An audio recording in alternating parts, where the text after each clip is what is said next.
আগে আমরা 190 বছরের আমাদের দেশ পরাধীনতা থাকার পরেও ভারতবর্ষের তরুণ তরতাজা বৃদ্ধ মা বোনেদের শিশুর রক্তের বিনিময়ে আমরা যে স্বাধীনতা পেয়েছি সেই স্বাধীনতার দিবস উদযাপন উপলক্ষে উদয়ের পথের যে মানবিক সংগঠনের এই মহতি উদ্যোগ, এই উদ্যোগকে প্রথমত কুর্নিশ জানাই ফরিদানসারী উদয়ের পথের সম্পাদক সহ টিম উদয়ের পথের সকল কর্মকর্তাবৃন্দকে। আচ্ছা, আপনাদের মধ্যে আমি আসতে পেরে নিজেকে খুব ধন্য মনে করি। এখানে উপস্থিত আছেন বিশিষ্ট ব্যক্তিবর্গ, যেনাদেরকে সশ্রদ্ধ প্রণাম সালাম আদাব জানাই।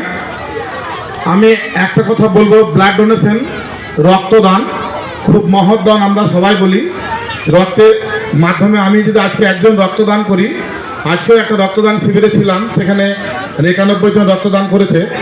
তো রক্ত যদি একজন দান করি, আজকে একটা রক্তে 3 জনের প্রাণ বাঁচানো যায়।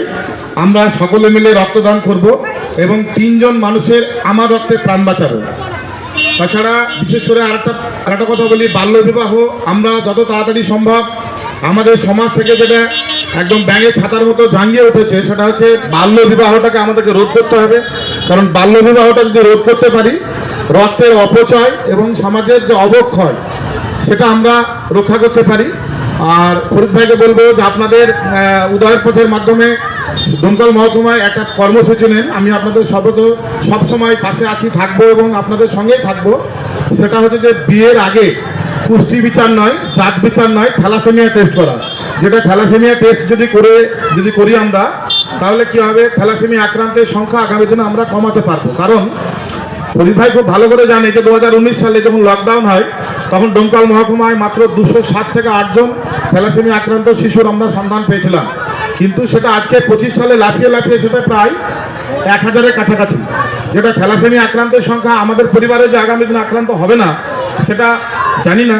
যার জন্য বলছি কি যে বিয়ের আগে অন্তত অন্যান্য কিছু বাদ দিয়ে থ্যালাসেমিয়া টেস্ট করাটা অত্যন্ত জরুরি এবং বাধ্যতামূলক করা উচিত।